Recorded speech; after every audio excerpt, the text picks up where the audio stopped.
Hello, Israel. It's me, Seven Heaven, coming to you one more time with another video. Okay, I want to say I have no rights to the video or music, strictly for educational purposes only. Let's get into the video of Woodward TV talk about the fallen in the book of Enoch. Let's get into it, Israel.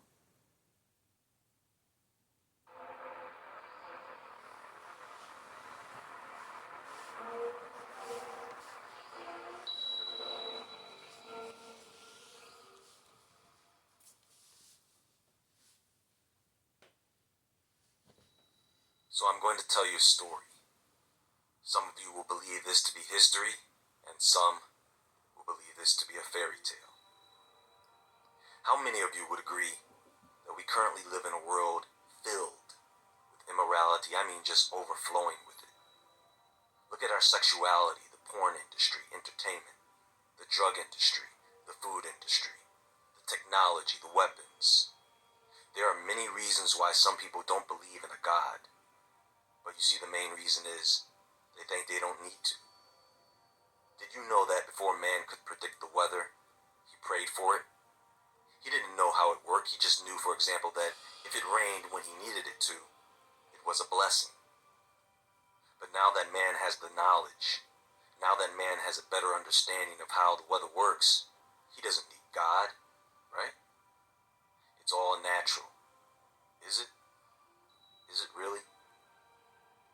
Now, there are many ancient writings and artifacts that have made it into our library of knowledge about the world we live in, and the Bible is one of them.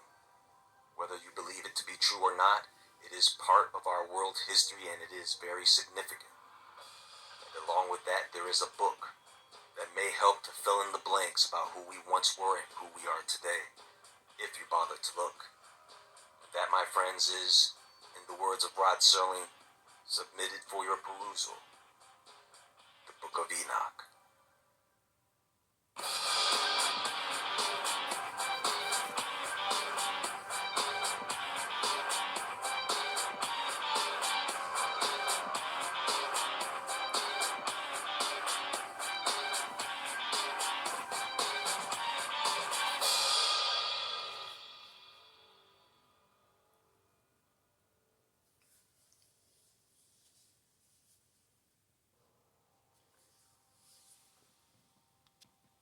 How many of you have seen a magician or illusionist and have been in awe at the sight of their illusion?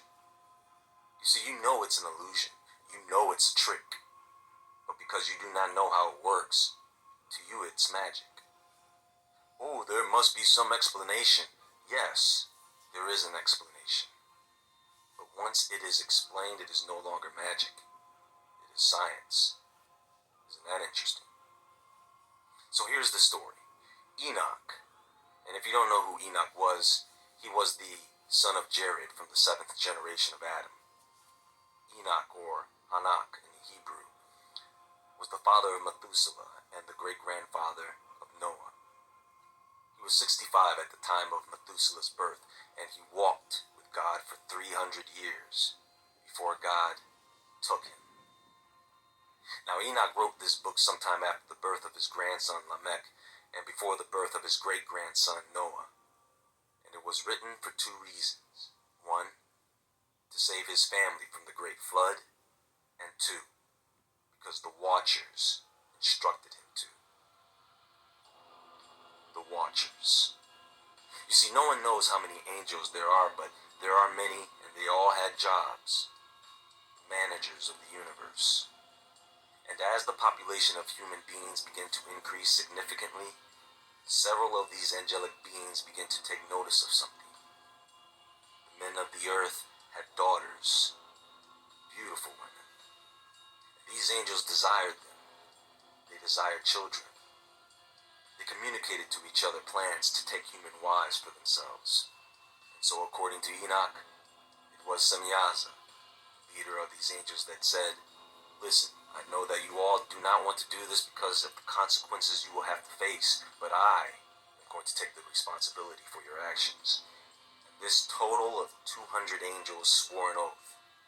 They all agreed to a bond with each other that they could not break.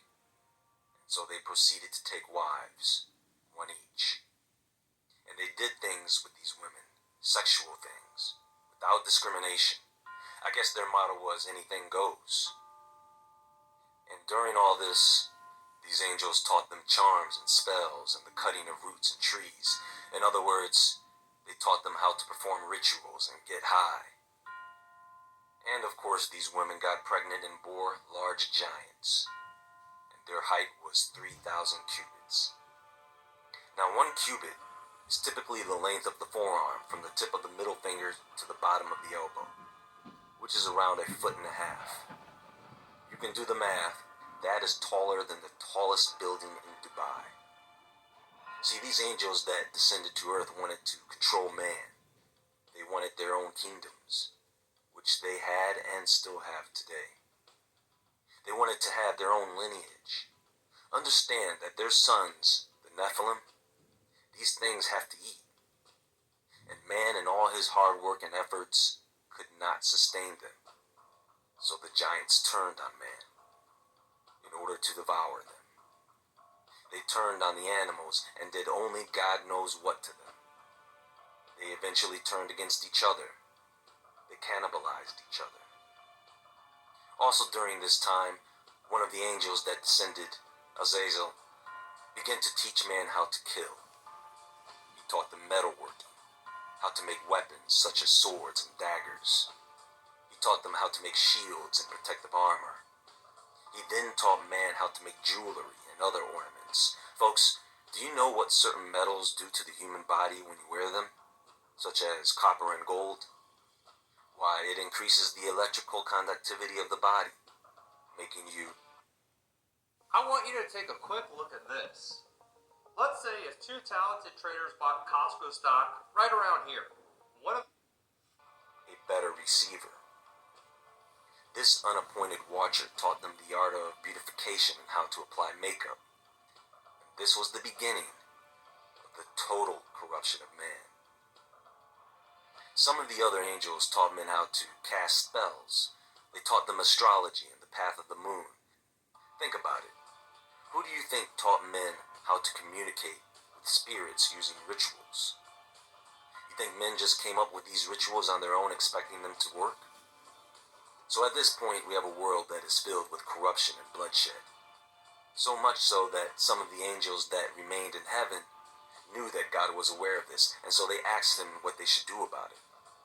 So God sent an angel to save the son of Lamech and to reveal to Noah the coming of the end.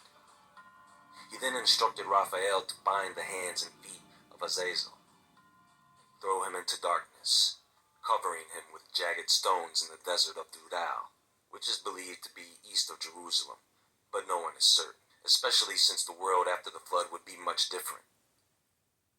God then sent Michael to inform Semyaza and the others that they would have to stand by and watch their children kill each other off.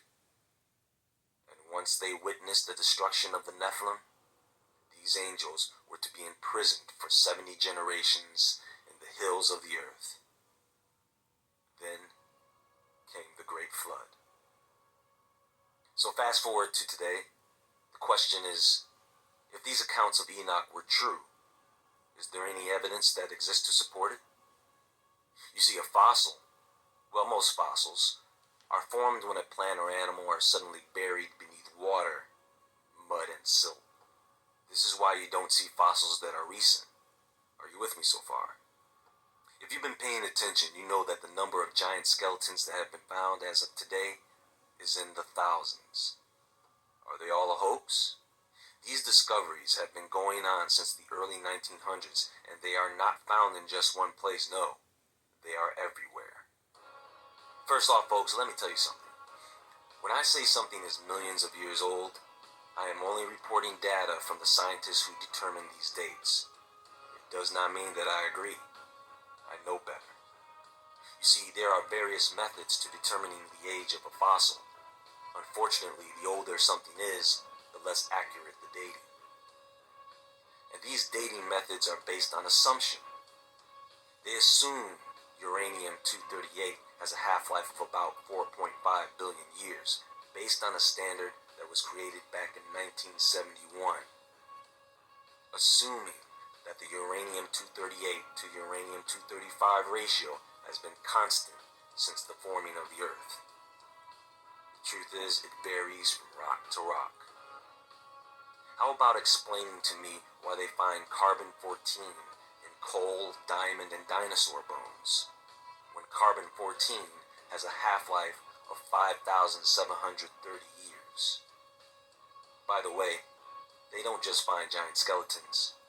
They find giant weapons, spearheads, axes, swords, footwear, giant steps. Look at all the megalithic structures around the world, folks. Someone had to lift these things.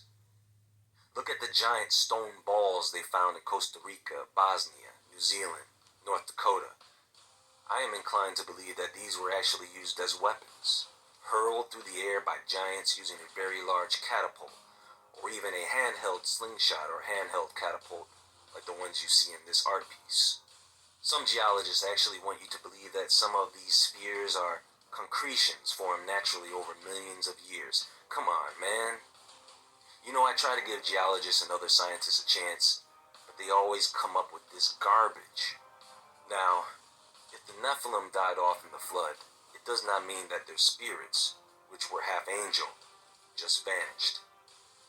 What if the spirits of the Nephilim were released into the world to become what we know as evil spirits or demons?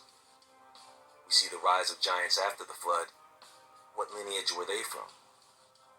Of what lineage were the six-fingered, six-toed, red-haired giants of North America, the Kandahar giant of Afghanistan? Of what lineage are all the polydactyl celebrities and athletes? And I'm talking about people who are quite famous today. The book of Enoch tells us that the fallen angels were imprisoned in the hills of the earth. Could it be that these imprisoned watchers have something to do with the increase of earthquakes, volcanism, and the sinkholes around the world? Only time will reveal the truth, and I believe that time is upon us. And even if you don't believe in the Bible or Book of Enoch, in this day and age of corruption, it may be a good idea to read through some of these texts, just for the sake of morality. All right, Israel, much love.